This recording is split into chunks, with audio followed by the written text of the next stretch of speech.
नमस्कार दोस्तों आज हम हल करेंगे एनटीपीसी की जो एग्जाम हुई थी 31 मार्च 2016 उसकी शिफ्ट सेकंड को हल करेंगे। तो चलो दोस्तों हल करते हैं। पहला क्वेश्चन है, एक टैंक को 30 मिनट में भरा जा सकता है। टैंक में एक रिसाव है जो टैंक को 90 मिनट में खाली कर सकता है, अतः टैंक कितनी देर में भरा जाएगा। देखो दोस्तों क्या होता है, जैसे ये कोई टैंक है, मान लो ये कोई टैंक है। अगर ये टैंक भरा हुआ है मान लो, तो यहाँ पर कोई एक रिसाव यानी कि इसमें कोई छेद है, उससे पानी गिरता रहेगा। ठीक है, उससे पानी गिरता रहेगा। तो इस पूरे टैंक को ये छेद 90 मिनट में खाली कर देगा। ठीक है, पहली बात ये समझ गए होंगे। दूसरी बात, अगर ये छेद नहीं होता और टैंक को भरा जाता यानी कि ऊपर से टैंक को भरा जाता यहाँ से किसी पाइप से, तो ये पाइप के द्वारा यानी कि इस नल के द्वारा ये टैंक 30 मिनट में भर दिया जाता। ठीक है, अब क्या हुआ है कि ये दोनों एक साथ काम कर रहे हैं, यानी कि ये भर रहा है और ये खाली कर रहा है। तो ऐसी स्थिति में टैंक को भरने में कितना टाइम लग जाएगा। देखो दोस्तों, ये अकेला अगर भरने वाला नल काम करता तो पूरा टैंक 30 मिनट में भर जाता, और 1 मिनट में भरता ये, यानी कि पूरे टैंक का जो भाग है वो 1 मिनट में 1/30 भाग भरता। ठीक है, अब ये 90 मिनट में खाली कर रहा है, इसलिए इसके आगे माइनस का चिन्ह लगाएंगे। माइनस का चिन्ह इसलिए लगाएंगे कि ये टैंक को खाली कर रहा है, तो ये 1/90 भाग खाली करेगा 1 मिनट में। ठीक है, दोनों का जो काम है वो 1 मिनट का काम 1/30 माइनस 1/90 है। जब इसको हम हल करेंगे, लघुत्तम ले लिया 90 और यहाँ पर ये आ गया 90 में 30 का भाग दिया तो 3 बार, बीच में माइनस का चिन्ह है, ये 1 बार गया। तो 3 - 1 बराबर 2/90, यानी कि ये जो टैंक है इसमें खाली करने वाला और भरने वाला नल दोनों एक साथ काम करें तो 1 मिनट में 2/90 भाग भरा जाएगा। ठीक है, अब ये पूछ रहा है कि पूरा टैंक को भरने में कितना समय लगेगा। ये तो भाग है, जब हमें समय पूछा है तो इसे उल्टा कर देंगे, यानी कि 90/2 मिनट। तो 90 में जब 2 का भाग दिया तो ये 45 मिनट आ गया अपने पास। ठीक है, तो इसका उत्तर हो जाएगा 45 मिनट। यहाँ ध्यान रखने वाली बात यह है कि एक ये कोई छेद है, अगर ये टैंक पूरा भरा हुआ होता और यहाँ पर यानी कि भरने वाला नल बंद कर दिया जाता और छेद चालू होता, केवल छेद, तो ये 90 मिनट में खाली कर देता है छेद। अगर ये छेद बंद है, उस स्थिति में केवल भरने वाला नल काम करता तो ये 30 मिनट में भर जाता है ये पूरा टैंक। लेकिन प्रश्न में दिया हुआ है कि ये दोनों नल और छेद दोनों एक साथ काम कर रहे हैं, तो एक साथ काम कर रहे हैं तो एक भर रहा है और दूसरा ये पानी निकाल रहा है। जब ये दोनों एक साथ काम करेंगे तो ये टैंक को भरने में 45 मिनट लग जाएगी, क्योंकि ये थोड़ा कम पानी निकाल रहा है और भरने वाला ज़्यादा पानी भर रहा है। अगर छेद बड़ा होता है यानी कि इससे भी बड़ा, जिससे पानी ज़्यादा डाल रहा है उससे भी, तो ये टैंक कभी नहीं भरता। लेकिन छेद हमेशा छोटा होगा तभी टैंक भरने में आएगा। ठीक है दोस्तों, अगला देखते हैं। 12,500 रुपये 2 वर्षों के लिए 20% वार्षिक दर से साधारण ब्याज और चक्रवृद्धि ब्याज से प्राप्त होने वाले परिपक्व मूल्यों में अंतर कितना होगा। देखो दोस्तों, साधारण ब्याज और चक्रवृद्धि ब्याज में अंतर हमने पहले ही काफी प्रश्नों में बता चुके हैं कि साधारण ब्याज में क्या होता है कि जो 1 साल का ब्याज होता है वही अगले साल का होता है, जबकि चक्रवृद्धि ब्याज में क्या होता है कि 1 साल जो ब्याज होता है पहले, उस पर अगले वर्ष ब्याज पे भी ब्याज लगता है। मूलधन पर तो लगता ही है, लेकिन ब्याज पे भी ब्याज लगता है चक्रवृद्धि ब्याज में। तो इसका एक तो सीधा तरीका जो है वो ये है कि 2 साल का साधारण ब्याज निकाल लें और 2 साल का चक्रवृद्धि ब्याज निकाल लें, उनका अंतर हमें निकालना होगा, तब जाके उत्तर आ जाएगा। दूसरा ये है कि अंतर सीधा अगर हम निकालें तो एक ये फॉर्मूला आप याद रख सकते हो, 2 वर्ष के चक्रवृद्धि ब्याज और साधारण ब्याज का अंतर बराबर मूलधन गुणा में दर का स्क्वायर बटे 100 गुणा में 100, ये आप लिख सकते हो। तो अंतर बराबर आ जाएगा, यहाँ पर मूलधन कितना है 12,500, दर कितनी है 20%, तो इसलिए 20 गुणा में 20 और बटे में 10,000 यानी कि 100 गुणा में 100। जब हम देखें नीचे 4 जीरो है और ऊपर भी 4 जीरो है तो ये 4 जीरो कट जाएगी। अब 2 दूना 4 और 125 गुणा में 4 करेंगे तो अंतर आ जाएगा अपने पास, कितना आ जाएगा 500। 125 गुणा में 4 करेंगे तो ये सीधा सा याद कर सकते हैं आप तरीका। ये फॉर्मूला आप लिख सकते हो कि 2 वर्ष के चक्रवृद्धि ब्याज और साधारण ब्याज का अंतर बराबर मूलधन गुणा में दर का स्क्वायर बटे 100 गुणा में 100। अगर यहाँ पर केवल अंतर दे रखा होता तो हम मूलधन ज्ञात कर लेते, मूलधन और अंतर और दर दे रखी होती तो ठीक है। जो भी अगर यहाँ पर तीनों में से 2 चीज़ दे रखी होती तो तीसरी हम ज्ञात कर लेते इस सूत्र से। तो ये आप लिख लीजिएगा, ठीक है। बाकी दूसरा तरीका तो है ही कि 2 साल का साधारण ब्याज ज्ञात कर लें और 2 साल का चक्रवृद्धि ब्याज कर लें ज्ञात, उन दोनों का अंतर, फिर उत्तर आ जाएगा। लेकिन ये सही रहेगा, आपको समय की बचत रहेगी इसमें, ठीक है। अगला देखते हैं। 48, 92 और 140 का महत्तम समाप्त ज्ञात कीजिए, यानी कि एचसीएफ पूछा है। देखो दोस्तों, जब एचसीएफ पूछे तो आप भाग विधि के द्वारा एचसीएफ ज्ञात किया करो। एक तरीका तो यह है कि आप ऑप्शन से देख लो कि बड़ी से बड़ी संख्या कौन सी है जिसका इस तीनों में भाग जा रहा है, ठीक है। पहले 8 का देकर देख लो, फिर 6 का, 4 का, 3 का, जो बड़ी से बड़ी संख्या का देकर देखना पहले, ठीक है। दूसरा तरीका ये है कि आप देखो यहाँ पर छोटी और उससे बड़ी देखा करो, जस्ट उससे बड़ी। अब हमने पहले देखा है सबसे छोटी 48 है और इससे जस्ट बड़ी 92 है, तो हम भाग विधि से इसका एचसीएफ ज्ञात कर लेंगे। जब भाग विधि से कैसे ज्ञात करते हैं, अब 92 में 48 का भाग दिया तो एक बार गया, शेष फल बच गया, 12 में से 8 गए तो 4, और यहाँ 8 में से 4 गया तो 4। अब फिर ये जो शेष फल आता है इसमें हम पिछली बार जिस संख्या का भाग दिया उसमें भाग देंगे, इसका 48 में देंगे। अब देखो 48 का जब हमने भाग 48 में जब हमने 44 का भाग दिया तो एक बार गया, शेष फल 4 बच गया। अब इस शेष फल का हम पिछली बार जिस संख्या का भाग दिया है उसमें भाग देंगे। अब 44 आ गए यहाँ पर, जब 44 में हमने 4 का भाग दिया तो ये देखो 0 बच गए, यहाँ पे 4 उतार लिया, यानी कि 11 बार ये चला गया। जहाँ भाग पूर्णतः चला जाता है जिस संख्या का, वो ही संख्या एचसीएफ यानी कि महत्तम समाप्त होता है, ठीक है। तो हमारा एचसीएफ आ गया 4। तो ऐसी बड़ी से बड़ी संख्या 4 है जो इनका सभी को पूर्णतः विभाजित करती है, ठीक है दोस्तों। एक तो ये तरीका है, दूसरा आप ऑप्शन से भी कर सकते हो, लेकिन ये ठीक है, इसमें कई बार समय की बचत हो जाती है तो ये तरीका सबसे बढ़िया है। अगला देखते हैं। कपड़े के 3 टुकड़ों की लंबाई 1.26 मीटर और 1.98 मीटर और 1.62 मीटर है। कितनी अधिकतम लंबाई द्वारा इन्हें पूरा पूरा मापा जा सकता है। देखो दोस्तों, ये जैसे कोई कपड़ा है, ठीक है, ये 1.26 मीटर लंबा है मान लेते हैं, ये 1.26 मीटर है ये, और ये 1.98 है और ये 1.62 मीटर है, ठीक है। अब प्रश्न में पूछा है कि अधिकतम लंबाई के द्वारा बराबर मापा जा सके। अब ऐसा, इसका मतलब ये है कि ये जो 1.26 मीटर है, 1.98 मीटर है, 1.62 मीटर है, इसमें से कोई ऐसी माप ढूंढें जिसका यदि इसमें भी टुकड़ा करें तो पूरा टुकड़ा हो जाए, यानी कि यहाँ पर बचे नहीं कोई भी भाग, इस लंबाई में भी, इस लंबाई में भी। तो इसका मतलब होता है कि इन तीनों का एचसीएफ यानी कि महत्तम समाप्त ज्ञात कर लें। 1.26 मीटर का मतलब होता है 126 सेंटीमीटर है, क्योंकि 1 मीटर में 100 सेंटीमीटर होते हैं। उसी टाइप से यहाँ 1.98 का मतलब होता है 198 सेंटीमीटर है, यहाँ 162 सेंटीमीटर। ये कपड़ों की माप है। अब प्रश्न में दिया है कि भाई कोई भी बचना नहीं चाहिए, बराबर माप होना चाहिए, तो इसका मतलब इनका मैसेप निकालना है, एचसीएफ निकालना है।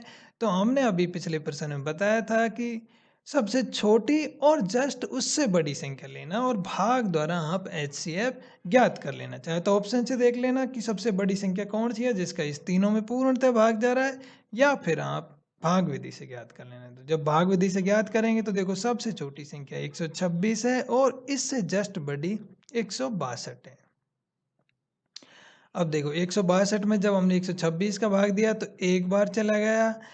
अब देखो 12 में से 6 गया तो 6 और यहाँ 5 में से 2 गया तो 3। अब 36 का भाग ये जो शेषफल है इसका पिछली जिस संख्या का भाग दिया था उसमें देंगे, 126 में देंगे। अब देखो 36 का जब हमने भाग दिया तो कितनी बार गया, 36 दूना 72, 36 108, यानी कि 3 बार चला गया। अब बच गया हमारे पास शेषफल 18। अब इस शेषफल का पिछली संख्या जिसका भाग दिया था उसमें भाग देंगे। अब 36 में दिया हमने, जब 36 में 18 का भाग दिया तो ये पूर्णतः चला गया। जिस संख्या का भाग पूर्णतः चला जाता है वो ही HCF होता है, यानी कि महत्तम समाप्त होता है। तो इस का महत्तम समाप्त 18 हो जाएगा, यानी कि 18 सेंटीमीटर का यदि हम टुकड़े करेंगे इन तीनों में से तो कोई भी भाग बचेगा नहीं। ठीक है, सभी का टुकड़ा हो जाएगा पूर्णतः। तो हमारा उत्तर 18 सेंटीमीटर आ गया। अगला प्रश्न देखते हैं दोस्तों, भाग विधि से कर लिया करो, इसे सही रहेगा। सबसे छोटी संख्या और उससे जस्ट बड़ी वाली देख लिया करो। अगला देखते हैं, यहाँ पर ये डेटा दिया है, यानी कि ये संख्या दी है 2 1 2 3 5 4 7 3 5 2 4, ये बहुत सारी संख्याएं दी हैं। अब इसमें पूछा है कि डेटा की रेंज ज्ञात कीजिए। देखो दोस्तों, रेंज का मतलब होता है कि जो संख्याएं हमें दी हुई हैं, यानी कि बहुत सारी संख्याएं दी हुई हैं, उनमें हमें दो चीज़ देखनी होती है। एक चीज़ देखनी होती है सबसे बड़ी संख्या कौन सी है। तो हमने जब यहाँ देखा तो सबसे बड़ी संख्या 7 है। बड़ी संख्या क्या आ गई, 7। और दूसरी बात देखनी होती है कि सबसे छोटी संख्या कौन सी है। तो जब हमने देखा तो सबसे छोटी संख्या हमारे पास आ गई 1। अब देखो, सबसे बड़ी और छोटी संख्या देखने के बाद इन दोनों का जो अंतर होता है वही रेंज होता है। तो 7 और 6 का अंतर, 7 और 1 का अंतर 6 है, तो हमारी रेंज क्या हो गई, 6। हमारा उत्तर क्या हो गया, 6। अगला देखते हैं, एक दुकानदार ने 15 किलो चीनी और 20 किलो गेहूं क्रम से, देखो दोस्तों प्रश्न में आप क्रम से जब शब्द आ जाए तो उसका मतलब यह है कि 15 किलो के आगे 50 आएगा, जो पहले जो दिया है उसके आगे पहले वाली ये मूल्य आएगा, जो दूसरे नंबर पर दिया है उसके आगे दूसरे नंबर का मूल्य आएगा। 20 किलो गेहूं क्रम से 50 रुपए तथा 75 रुपए प्रति किलो की दर से खरीदें। उन्हें बेचते समय चीनी पर 10% और गेहूं पर 20% लाभ कमाया। कुल बिक्री मूल्य क्या है। भाई दुकानदार है, उसने 15 किलो गेहूं, 15 किलो चीनी, ये चीनी है, ठीक है, और इसको 50 रुपए प्रति किलो में खरीदा है। तो 15 किलो, जो 1 किलो का मूल्य 50 रुपए है, तो 15 किलो का मूल्य हो जाएगा 750 रुपये। उसी टाइप से 20 किलो गेहूं, 20 किलो गेहूं इसने खरीदे हैं 75 रुपये प्रति किलो से। जब 1 किलो का मूल्य 20 रुपये है तो 75 का मूल्य हो जाएगा 75 गुणा में 20, यानी कि 1500 रुपये। गुणा करके देख लो। अब देखो ये है चीनी, इसको बेचा है उसने 10% लाभ पे, यानी कि 750 का 110%, ठीक है। और इसको बेचा है उसने 20% लाभ पर, यानी कि 1500 का उसने 120% पर बेचा है। जब लाभ पे बेचा है तो हमें 100 में उस लाभ प्रतिशत को जोड़ देते हैं, और जब हानि पर बेचा होता है उस 100 में हानि प्रतिशत को घटा देते हैं। 2 जीरो से 2 जीरो काट लो, तो 15 गुणा 120 करेंगे तो ये मूल्य आ जाएगा अपने पास दूसरे दूसरे नंबर पर जो दिया है गेहूँ, उसका मूल्य आ जाएगा 12 पंजे 60 और 12 कम 12, 12 छः 18, 1800 रुपये। और इसका मूल्य आ जाएगा, 2 जीरो से 2 जीरो कट गई, और 75 गुणा में 11 करेंगे तो 11 पंजे 55 और सिलाई 5, और 11 7 77, 77 और 5 82। जब हमने इन दोनों को जोड़ा तो ये अपने पास आ गया 8 8 16, 2 और 1 6, यानी कि 2625 रुपये में वो बेचेगा। ठीक है, अगला देखते हैं, निम्नलिखित पाई चार्ट एक खेत में फलों के पेड़ों का विवरण दर्शाता है। चार्ट पर विचार करें और उस पर आधारित सवालों का जवाब दें। देखो दोस्तों, हमने बार बार हम बताते हैं कि इस पाई चार्ट से दो टाइप के प्रश्न पूछे जा सकते हैं। पहले एक प्रतिशत के रूप में, दूसरा कोण के रूप में। जब प्रतिशत के रूप में पूछा जाए तो इस पाई चार्ट के पूरा का मान 100% होता है, और जब कोण के रूप में पूछा जाए तो इस पूरे पाई चार्ट का मान 360 डिग्री होता है। ठीक है, अब देखो इसमें प्रश्न क्या पूछा है। पहला, खेत में चीकू आम के पेड़ों का जामुन, संतरे और बनाना से अनुपात है। यानी कि चीकू और आम का कुल 5 टाइप के पेड़ हैं। इसमें पूछा है चीकू और आम का। चीकू का प्रतिशत क्या है? 20%। और आम का क्या है? 35। तो 20 प्लस 35 क्या हो गया? 55%। भाई पूरे का मान हमें पता है, पूरे का मान 100% होता है। तो बाकी जो 3 बचे हैं उनका मान हो जाएगा 45%। ठीक है, अब पूछा है अनुपात। तो अनुपात 55 अनुपात 45। तो जब देखो हम 5 से काटेंगे, 11 बार कट गया, ये 9 बार कट गया, तो हमारा उत्तर हो जाएगा 11 अनुपात 9। ये देखो, तो इनका जो अनुपात आ जाएगा वो 11 अनुपात 9 आ जाएगा। अगला देखते हैं दोस्तों, केले का सेक्टर कोण क्या है? प्रश्न के अनुसार केले का अब हम देखेंगे प्रतिशत क्या है। देखो, केले का प्रतिशत है 15%। भाई केले का हमें पता है, इस पूरे कोण का मान अगर पूछा जाए तो 360 डिग्री होता है, और प्रतिशत में पूछा जाए तो 100% होता है। तो केले का भाग है 15%, यानी कि 100 में से 15। पूरे का कितना है? 100। 15% है। अब हमें डिग्री ज्ञात करने के लिए जितने प्रतिशत होता है उसे 360 से गुणा कर देते हैं।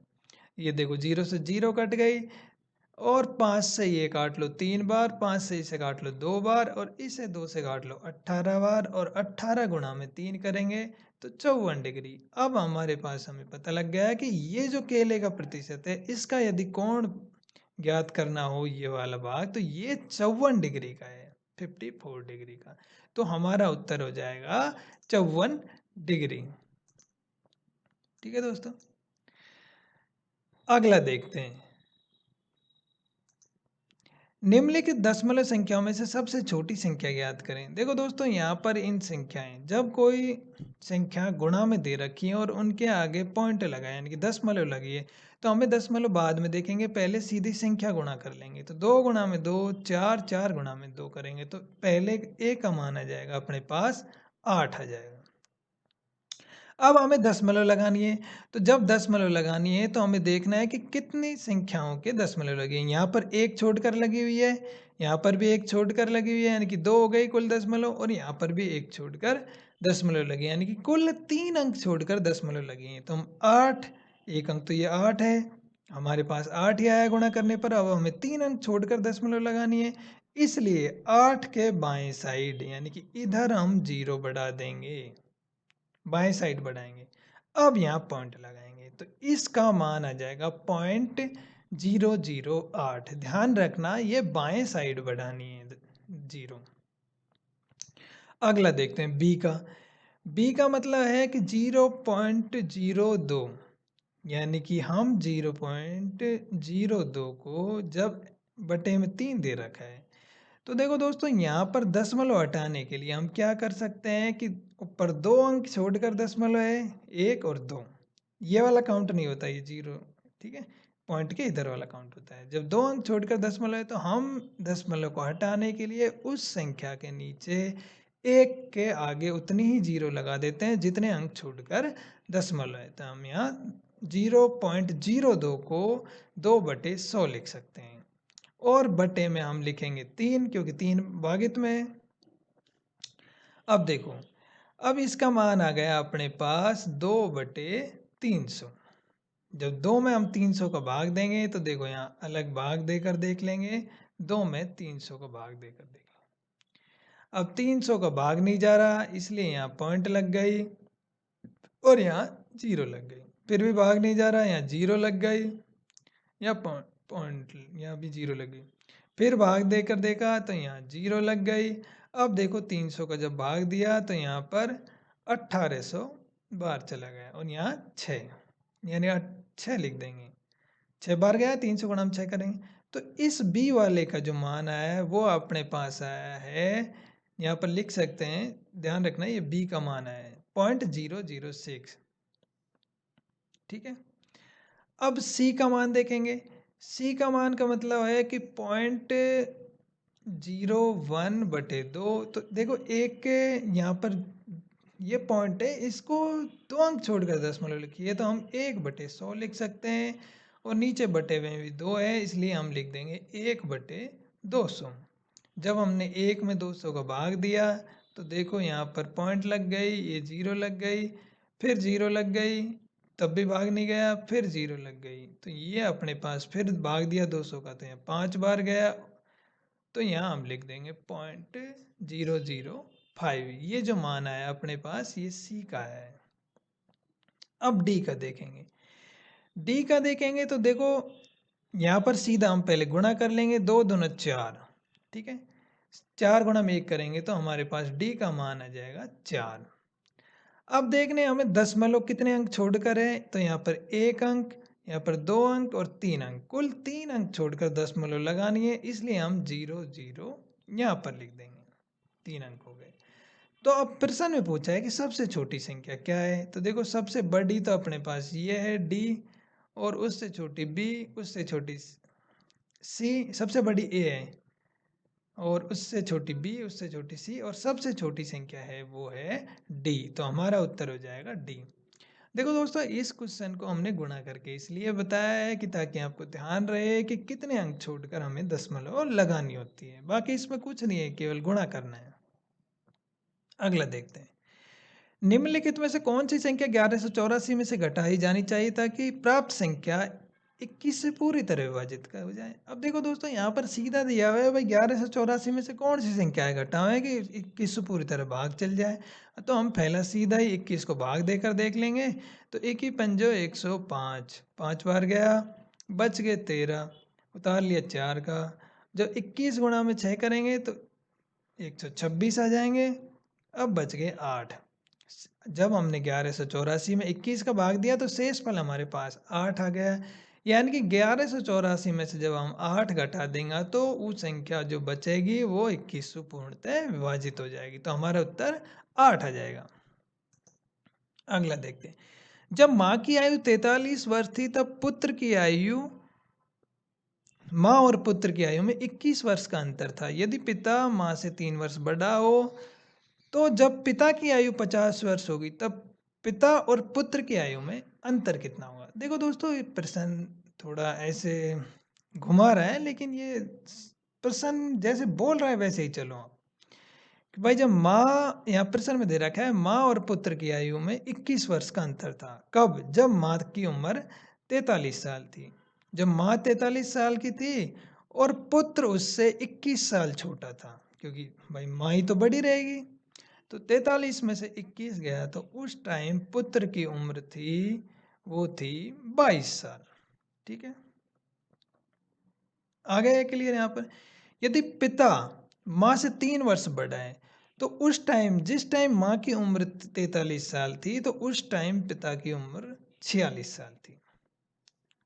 ठीक है, ये पिता की उम्र। अब आगे क्या है कि पिता की आयु 50 वर्ष होने पर, यानी कि 4 साल बाद, इसमें 4 जोड़ेंगे तभी तो पिता की उम्र 50 होगी, यानी कि उसके भी 4 साल बाद, तो पिता और पुत्र की आयु का अंतर क्या होगा। तो भाई पुत्र भी 4 साल और बढ़ जाएगा, यानी कि पहले 22 का था तो 4 साल बाद पुत्र हो जाएगा 26 साल का। तो इस जो टाइम दिया है इसमें इन दोनों का अंतर पूछा है, तो 50 और 26 में जो अंतर है वो 24 वर्ष का है, तो हमारा उत्तर हो जाएगा 24 साल। प्रश्न में दिया हुआ है वैसे ही हमें चलना है। अगला, कर्मचारियों की 3 श्रेणी 1:2:3 के अनुपात में वेतन मिलता है। यदि उन्हें क्रम से 5% और 10% और 15% वेतन वृद्धि मिले तो उनके वेतन का नया अनुपात क्या होगा। देखो 3 श्रेणी है, मान लेते हैं हम, ये पहली जो श्रेणी है उसको 1 अनुपात दे रहा है, तो हमने मान लिया कि इसे x मिल रहा है, पहली श्रेणी को फर्स्ट, और दूसरी को 2x, और तीसरी को 3x। अब कह रहा है कि पहले में 5% वृद्धि होगी, तो यानी कि ये जो मिल रहा था उससे अब 105% मिलने लग गया, यानी कि 5% वृद्धि हुई है, तो 100 हम बढ़ा देते हैं, 100 + 5 105। इसमें 2x में 110% की वृद्धि हुई है और 3x में 115% की वृद्धि हुई है। चाहे हम सीधा भी इसे मान सकते हैं, 1 रुपये, 2 रुपये और 3 रुपये। ठीक है। अब देखो इसका अनुपात पूछा है, तो जब अनुपात पूछा है तो ये नीचे वाली संख्याएं ये कट जाएंगी, सेम है। अब देखो x भी चाहे वहाँ यहाँ लिखो या ना लिखो, एक लिख देते तो भी वो कट जाता।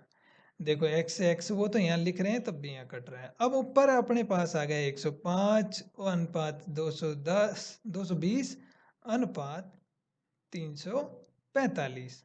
अब देखो इसे काट कर देखो, 5 से जब हमने काटा तो ये 21 बार कट गया और ये 5 चौक 20, 5 चौक 20 44 बार कट गया और ये 5 6 की 30 और 5 9 45। अब देखो इससे भी आगे किसी संख्या से कट रहा है क्या? यदि इससे आगे कट रहा है तो ठीक है, लेकिन नहीं कट रहा है इससे आगे, तो नहीं कट रहा तो यही अनुपात हमारा उत्तर हो जाएगा, 21 अनुपात 44 अनुपात 69। तो यही हमारा उत्तर हो जाएगा। अगला देखते हैं। यदि x बराबर 4 हो तो x की घात 3 कोष्टक में ये x की घात 3 माइनस x की घात 2 माइनस x कोष्टक बंद का मान ज्ञात। देखो दोस्तों यहाँ पर सीधा दिया हुआ है, x का मान रखना है और इसको हल करना है। जब देखो हमें सीधा लिख सकते हैं x की घात, x बराबर 4 दिया हुआ है तो 4 की घात 3 और यहाँ पे 4 की घात 3 माइनस 4 की घात 2 माइनस 4।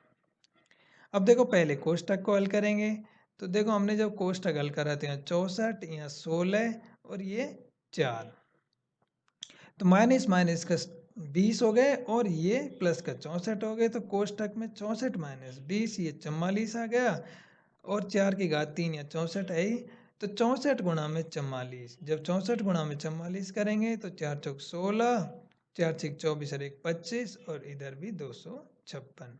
जब इसको हल करेंगे तो 6 5 11, 5 4 2 7 और 1 8, 2 1 2, तो 2816 आ जाएगा गुणनफल। तो हमारा उत्तर 2816 हो जाएगा। अगला देखते हैं।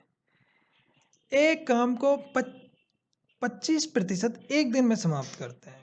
देखो दोस्तों प्रश्न को ध्यान से देखो, x है वो एक काम का 25% ही भाग एक समाप्त करे एक दिन में, y उसी काम का 12.5% भाग है एक दिन में पूरा कर सके। यदि वो दोनों एक साथ मिलकर काम करें तो कितने दिनों में काम को समाप्त करेंगे? देखो दोस्तों यहाँ पर क्या है, x और y का भाग दिया हुआ है कि इतने प्रतिशत भाग है ये एक दिन में समाप्त करें। x है वो 25% समाप्त करे एक दिन में, ठीक है, और y है वो 12.5% भाग है समाप्त करे एक दिन में। तो सबसे पहले हमें क्या करना है, x और y का ये देखना है कि ये पूरे काम को कितने दिनों में समाप्त करेंगे अलग अलग, ठीक है। तो x का जब हमने देखेंगे कि x है वो 25%, यानी कि 25% को हम देखें हल करेंगे 25/100, यानी कि 1/4 भाग को एक दिन में समाप्त करता है। तो पूरे काम को करेगा, x है वो करेगा 4 इधर चल जाएगा 4 दिन में, ठीक है। उसी टाइप से y है वो 12.5%, यानी कि 12.5%। जब प्रतिशत है तो नीचे 100 लिखेंगे और इसकी ये पॉइंट हटाने के लिए एक जीरो लगा देंगे, यानी कि जब इसको हम हल करेंगे तो ये देखो 125 से 1000 कट जाएगा 8 बार, यानी कि y है वो 1/8 भाग करता है एक दिन में, तो पूरा काम को करेगा y 8 दिन में, ठीक है। अब हमें दो चीज पता लग गई दोनों की, x 4 दिन में समाप्त कर रहा है और y 8 दिन में समाप्त कर रहा है पूरे काम को।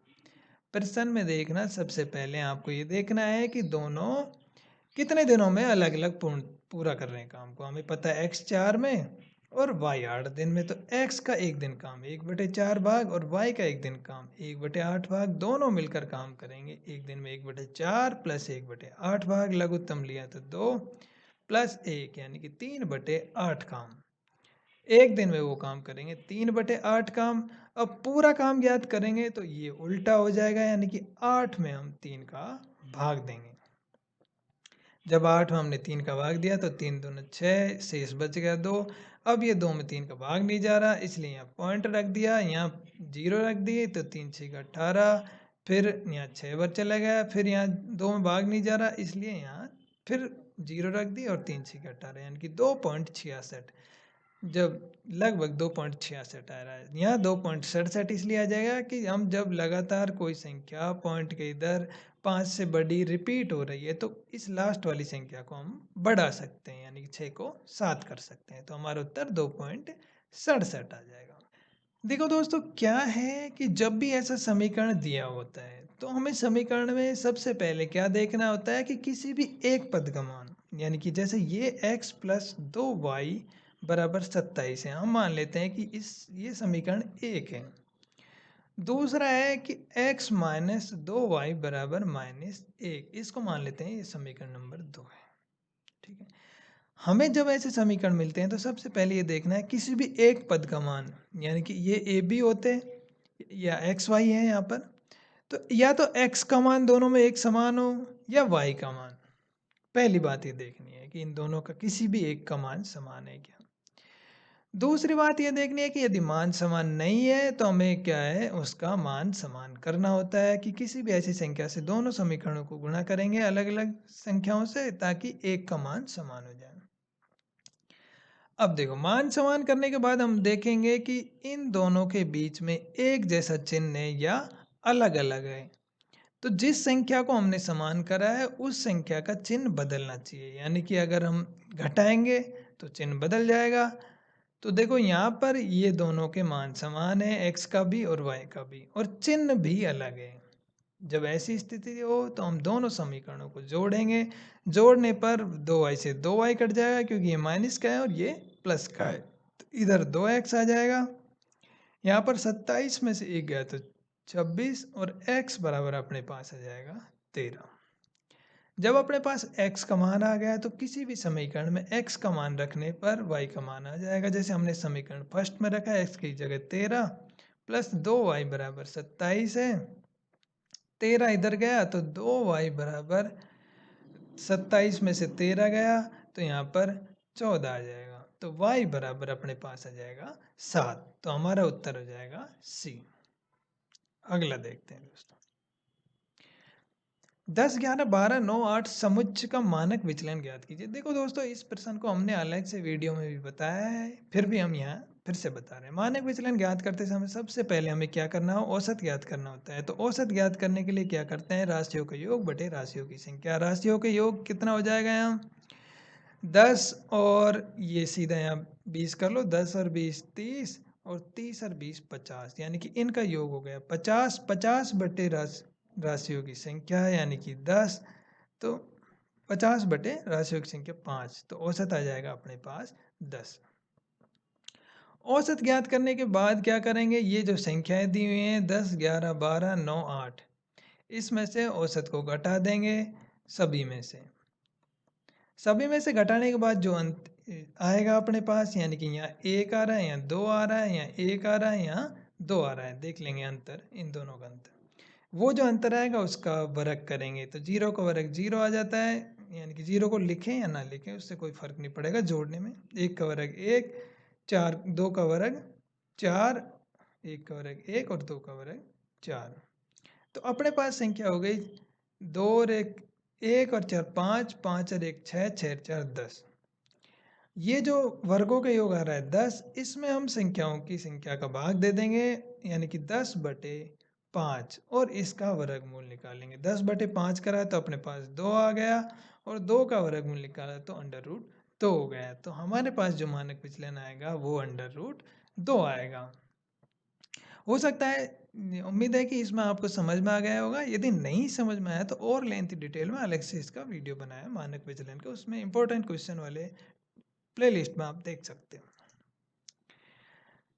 यदि 13,500 रुपये 2 वर्षों के लिए साधारण ब्याज की 12.5% दर पर जमा किए जाते हैं तो परिपक्व मूल्य कितना होगा। देखो, साधारण ब्याज की दर से 13,500 रुपये है, वह 2 साल के बाद कितना हो जाएंगे, यूँ पूछिए प्रश्न में। तो साधारण ब्याज ज्ञात करने के लिए मूलधन गुणा में दर गुणा में समय 2 साल बटे में 100, 2 जीरो से 2 जीरो कट जाएंगे, 12.5 गुणा में 2 करेंगे तो सीधे यहाँ 25 आएगा। 135 गुणा में 25 कर लो, 25 पंजे 125, ऐसी लाई 12 25 75 और 12 75 और 12 87, और 25 से कम 25 25 और 8 33, यानी कि 3,375 ब्याज आया है और मूलधन अपने पास 13,500 पहले ही था। तो कुल कितना हो गया, जोड़ेंगे 5 और 3 8, 16,875। तो कुल जो धन हो जाएगा वो हो जाएगा 16,875। अगला देखते हैं। एक आदमी 40 किलोमीटर प्रति घंटा गति से यात्रा करता है। यदि उसने 16 किलोमीटर प्रति घंटे की वृद्धि की हो तो वह उतने ही समय में 80 किलोमीटर अधिक तय करता है। देखो दोस्तों, यहाँ पर ये नहीं बताया गया है कि कितने समय में तय कर रहा है वो, और कुल दूरी कितनी तय कर रहा है ये भी नहीं गया है। कुल दूरी यहाँ पर पूछी गई है। तो देखो दोस्तों, हमने मान लिया कि कोई व्यक्ति है वो x घंटे में 40 किलोमीटर की दूरी करते प्रति घंटे की रफ्तार से तय कर रहा है। तो x घंटे में यानी कि कुल दूरी, यानी कि कुल समय हमने मान लिया, माना समय बराबर x घंटे, ठीक है। तो दूरी ज्ञात करने के लिए भाई चाल गुणा में समय कर देंगे, चाल उसने 40 दे रखी है तो कुल दूरी तय करेगा वो करेगा चाल, यानी कि 40 गुणा में x समय कर देंगे 40x किलोमीटर, ठीक है। अब ये कह रहा है यदि उसने गति में 16 किलोमीटर प्रति घंटा की वृद्धि कर दी, यानी कि पहला 40 ही, अब गति 16 प्लस 40 यानी कि 56 किलोमीटर प्रति घंटा हो गई उतने ही समय में, यानी कि x घंटे में। तो अब दूरी तय करेगा ये 56x किलोमीटर। जबकि प्रश्न में बताया है कि पहले वाली दूरी और अब वाली दूरी में अंतर है वो 80 किलोमीटर का अंतर है। तो 56x माइनस 40x बराबर 80 किलोमीटर। तो x 16x बराबर 80, तो x बराबर 5। अब x हमने क्या माना था, समय। तो 5 घंटे में वो कितनी दूरी तय कर रहा था, तो 5 घंटे में वो जो दूरी तय कर रहा था वो 40 गुणा में 5 यानी कि 200 किलोमीटर दूरी तय कर रहा था। जब उसने 16 किलोमीटर की स्पीड बढ़ा दी, यानी कि अब जो स्पीड हो गई उसकी 56 हो गई थी, और 5 घंटे में अब जो तय करेगा वो 5 एक 30, यानी कि 280 किलोमीटर तय करेगा। तो प्रश्न में पूछा है कि वास्तविक दूरी कितनी तय करी, तो 200 किलोमीटर, जबकि यहाँ ऑप्शन में कोई भी नहीं दे रखा है। यहाँ 20 किलोमीटर दे रखा है, 30 48, तो ये ऑप्शन चारों गलत है, ठीक है दोस्तों। अगला देखते हैं। 9 5 8 9 7 8 9 8 की माध्यिका, बहुलक और माध्य ज्ञात कीजिए। दोस्तों इसके लिए भी हमने अलग से वीडियो में बताया हुआ है, फिर भी हम आपको दोबारा बता रहे हैं।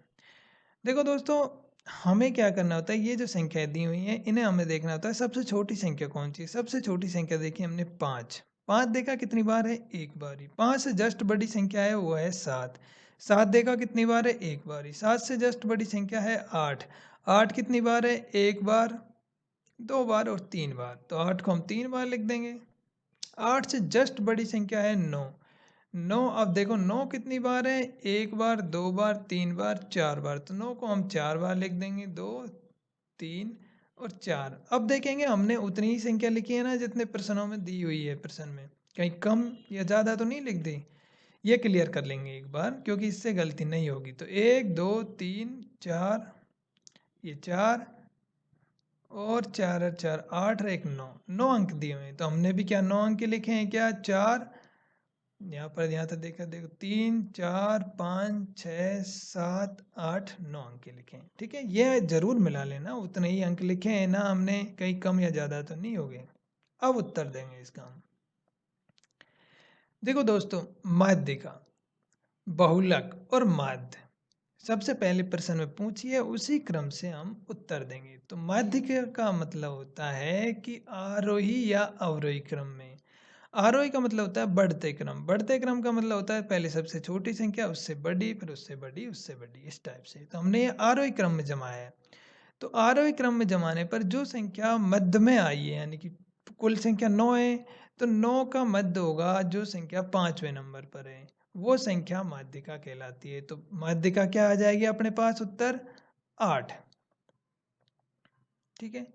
अब देखो 8 सी और डी दोनों में दिया हुआ है पहले नंबर पर। अब देखना है बहुलक। अब बहुलक का मतलब होता है जो संख्या सबसे ज्यादा बार आई है। तो सबसे ज्यादा बार देखो कौन सी आई है? 3। 8 बार 3 आया है और 9 4 बार आया है, इसलिए बहुलक सबसे ज्यादा 9 आया है, यानी कि 4 बार, तो बहुलक 9 हो जाएगा। अब देखो माध्य।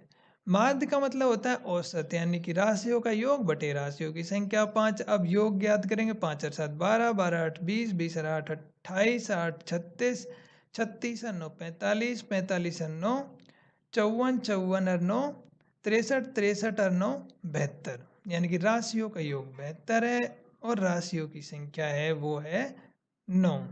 तो औसत क्या आ जाएगा? 8, यानी कि माध्य क्या आ जाएगा अपने पास? 8। तो ये देखो क्रम देखो, 8 9 8, ये किस में है? सी में। तो हमारा उत्तर हो जाएगा सी। ये क्रम जरूर ध्यान रखना आप, नहीं तो प्रश्न को हल करने के बाद भी गलत हो जाएगा आपका ऑप्शन। अगला देखते हैं। एक आयताकार मैदान की लंबाई 125 मीटर है और चौड़ाई 75 मीटर है तथा मैदान के बीच में 3 मीटर चौड़ी पैदल पट्टी है। तो पैदल पट्टी का बिना मैदान का क्षेत्रफल ज्ञात कीजिए। देखो दोस्तों, आयत क्या होता है? जैसे ये आयत होता है, ऐसा होता है जिसकी लंबाई आमने सामने की बजाय समान होती है, यानी कि लंबाई लंबाई बराबर होती है, चौड़ाई चौड़ाई। प्रश्न में दिया है ये 125 मीटर है, ये 75 मीटर है। ठीक है। अब ये कह रहा है कि इसमें आयताकार मैदान के बीच में 3 मीटर चौड़ी पट्टी है, ये कोई 3 मीटर चौड़ी पट्टी है। अब क्षेत्रफल पूछा है कि ये शेष भाग का, यानी कि जिस क्षेत्र में ये पट्टी नहीं आए, तो हम क्या करेंगे? आयत का क्षेत्रफल होता है लंबाई गुणा चौड़ाई, यानी इस पूरे के क्षेत्रफल में से पट्टी का क्षेत्रफल घटा देंगे तो शेष भाग का क्षेत्रफल आ जाएगा। तो पूरे का क्षेत्रफल क्या आ जाएगा?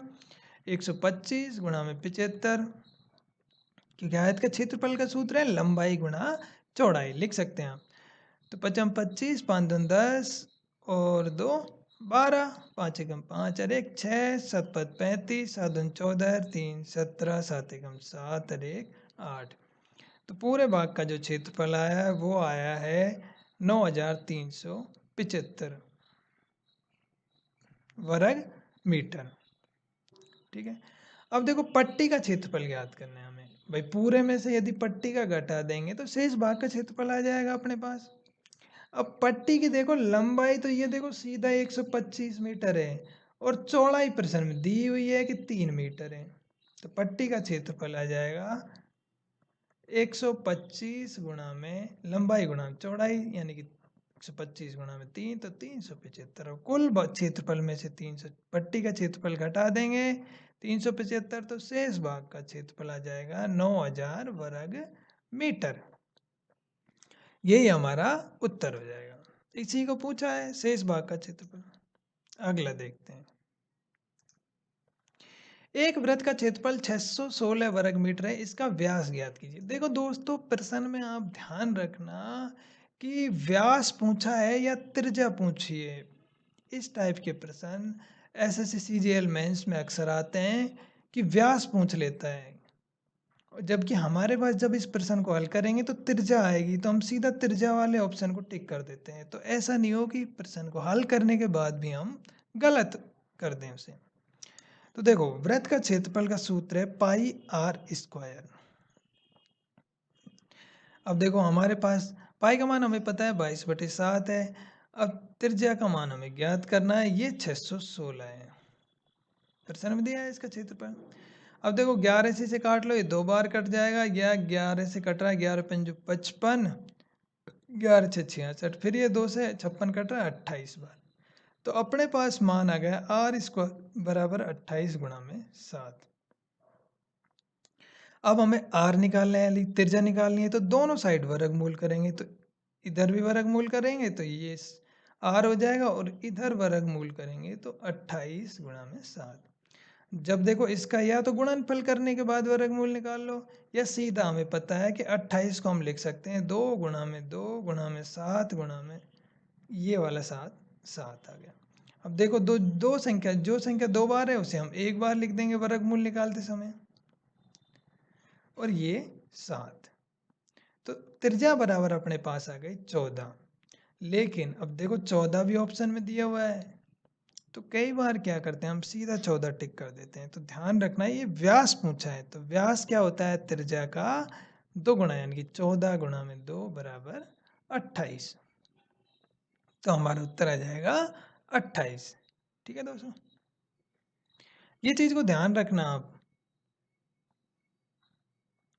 अगला देखते हैं, ये देखो x की घात 5 बटे में x की घात 4 कोष्टक बंद है और इसका पूरे का घात 3 है, बटे में x को सरल कीजिए। देखो दोस्तों, इसमें क्या है, घातांक करने के प्रश्न में यदि आपको पता है कि भाई x की घात 5 है और वहाँ में x की घात 4 को भाग दे रहा है, और फिर यह पूरा कोष्टक को 3 घात लगा दी और यहाँ में सब में x को भाग दे रहे हैं, ये ऐसे लिखेंगे। अब देखो दोस्तों, जब कोई संख्या समान हो रही है और उनके ऊपर घात लिखी हुई है और बटे में है, तो हम सीधा घातों को घटा देते हैं, ज़्यादा वाली घात में से कम वाली घात घटा देते हैं। तो देखो ये घात 4 है, ये ऊपर 5 है, तो इसको देखो 5 में से 4 घटा दिए तो x की घात 1 बच गई, तो ऊपर x की घात 1 का मतलब x ही है, नीचे तो ये घट गई 4। अब देखो, अब इस पूरे की घात 3 है और बटे में x है, देखो यहाँ पर है घात 3। अब देखो x की घात 3 आ गई ऊपर और नीचे फिर x आ गया, यानी कि ऊपर 3 घात है नीचे 1 घात है, तो 3 घातन में से 1 घात घटा देंगे तो ये बच जाएगी x की घात 2। तो हमारा उत्तर आ जाएगा x की घात 2। अगला देखते हैं, आपने 1.2 मीटर और 1.3 मीटर कपड़े के दो टुकड़े क्रम से 330 रुपये तथा 270 रुपये में खरीदे, भुगतान काउंटर पर 1000 रुपये दिए, तो आपको कितने नकद रुपए वापस मिलेंगे। देखो दोस्तों, क्या है, प्रश्न में थोड़ी सी गलती है। प्रश्न में गलती ये है कि यहाँ पर ये दे रखा है कि 1.2 मीटर आपने 330 रुपये में खरीदा है, 330 रुपये में, और 1.3 मीटर खरीदे 270 रुपये में, और आपने दिए हैं कुल 1000 रुपये। भाई जब हमने 330 में खरीदे और 270 में खरीदे, तो कुल हम खरीदेंगे 0 7 3 10 और 2 3 5 रहे 600 रुपये हमको देना रहेगा दुकानदार को। लेकिन हमने 1000 का नोट दे दिया तो दुकानदार हमें 400 रुपये वापस करेगा। ठीक है, लेकिन प्रश्न में ये गलती है कि ये लिखने में प्रिंट में गलती है, ये इंग्लिश वर्जन में सही होगा, ऐसा नहीं है। 400 तो ऑप्शन में नहीं, ये क्या है, 330 रुपये प्रति मीटर है, यानी कि यहाँ पर प्रति मीटर नहीं प्रिंट हुआ है। एक इस प्रश्न के हिसाब से तो 400 रुपये वापस देने होते हैं, लेकिन यहाँ पर छपा नहीं है, ये 330 रुपये प्रति मीटर था। ठीक है, गलत था ये हिंदी वर्जन में।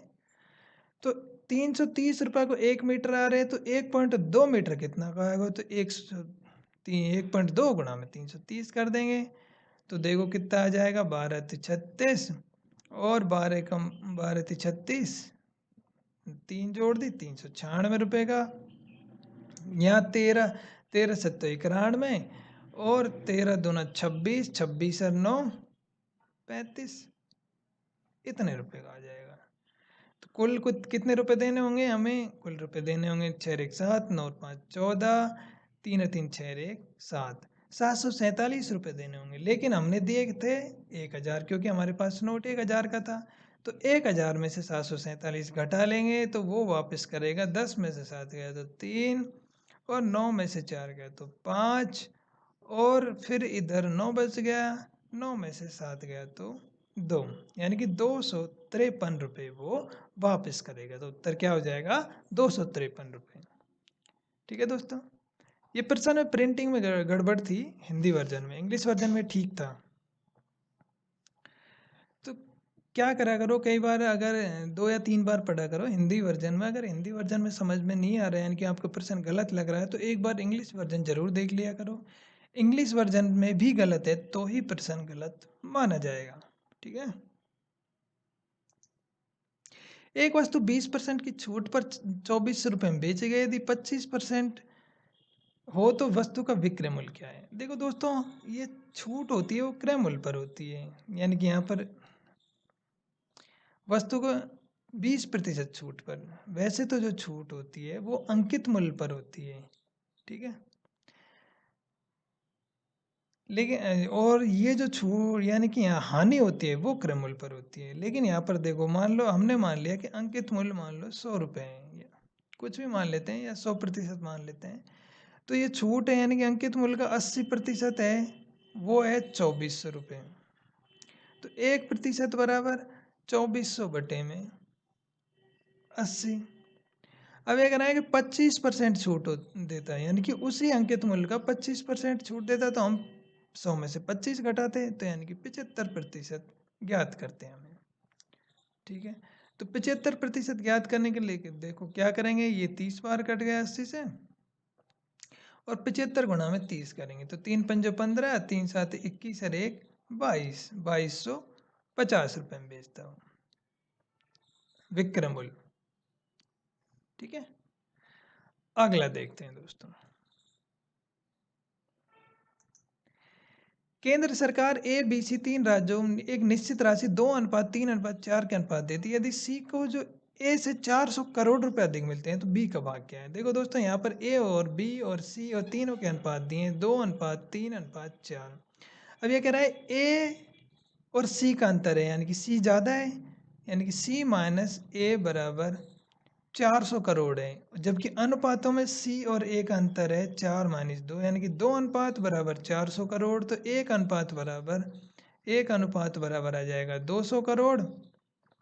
अब देखो, जब हमें एक अनुपात का मान पता है तो हम किसी भी भाग का मान ज्ञात कर सकते हैं। अब यहाँ पे बी का पूछा है तो बी का अनुपात है 3, तो एक अनुपात का जब हमें पता है कि 200 है, तो 3 का ज्ञात करने के लिए 200 गुणा में 3 कर देंगे तो बराबर 600 करोड़ आ जाएगा। तो बी का भाग क्या आ जाएगा, 600 करोड़। अगला देखते हैं दोस्तों, कार बी की गति कार ए से आधी है, और यदि कार ए 1.5 घंटे में 120 किलोमीटर तय करे तो बी की गति क्या है। देखो दोस्तों, कार ए वो 3/2 घंटे में क्या करती है, 120 किलोमीटर दूरी तय करती है। तो चाल ज्ञात करने के लिए क्या करते हैं, हम चाल ज्ञात करने के लिए दूरी बटे समय करते हैं, यानी कि 120 बटे 3/2। जब कोई संख्या बटे के भी बटे में है तो ऊपर चले जाती है, यानी कि 120 बटे में 3 गुणा में 2। तो कार ए की जो चाल आ जाएगी वो आ जाएगी 120 से 3 जो काटा 3 से, तो 40 बार, 40 गुणा में 2 काटा तो ये 80 किलोमीटर प्रति घंटा। अब प्रश्न में दिया है कि कार बी की गति ए से आधी है, जब हमें पता है कि ए की 80 है और बी की है जो ए से आधी है, यानी कि 80 का आधी है, तो बी की गति 80/2 यानी कि 40 उत्तर आ जाएगा हमारा। अगला देखते हैं, एक वस्तु 12.5% लाभ पर 45 रुपये में बेची गई, उसकी लाभ राशि कितनी है। देखो दोस्तों, यहाँ पर ये ध्यान रखा करो, क्या है, प्रतिशत लाभ है, हानि है, क्या है। देखो, लाभ है 12.5% का, जब 12.5% लाभ है तो हम जोड़ देंगे 100 में 100 प्लस 12.5, यानी कि 112.5% बराबर 4500 रुपये, ठीक है। ध्यान रखना, आप सीधा है, ये है 4500, ये 100% नहीं है, 112.5% है, ठीक है। इसमें यहाँ ध्यान रखना, ये गलत करने की संभावना होती है इसमें। 112.5% बराबर है 4500 रुपये। इसकी पॉइंट हटाने के लिए हम चाहे नीचे शून्य लगा देंगे, ठीक है। अब देखो, 5 से चाहे तो हम इसे काट सकते हैं, जब हमें 5 से काटेंगे तो देखो कितना आ जाएगा, चाहे सीधा हम लिख सकते हैं 1125। देखो यहाँ पर 1% ज्ञात करने के लिए हम लिख सकते हैं 1% बराबर 4500 गुणा में ये उल्टा हो जाएगा 1000 बटे में 1125। और अब हमें ज्ञात करना है लाभ प्रतिशत राशि। ठीक है, ये 1% है, तो हमें लाभ प्रतिशत क्या है 12.5, इसलिए यहाँ गुणा कर सकते हैं 12.5%। ठीक है, बटे में 100, चाहे हम नीचे लिख सकते हैं ये पॉइंट हटा कर। अब देखो ये जीरो से ये जीरो हम काट सकते हैं। अब यहाँ पर इसे हल करेंगे, जब देखो हल करेंगे तो यहाँ पर देखो 125 से काट कर देखेंगे हम 1125 को दहन 125 गुणा में 125 11 बार कट रहा है क्या? नहीं।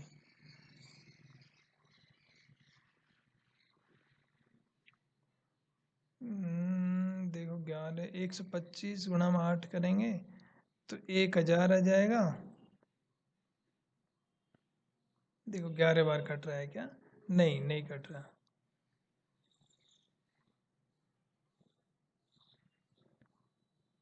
नौ बार कट रहा है। देखो 9 बार कट रहा है।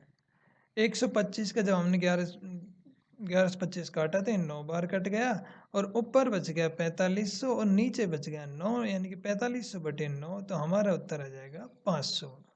तो उत्तर क्या आ जाएगा 500।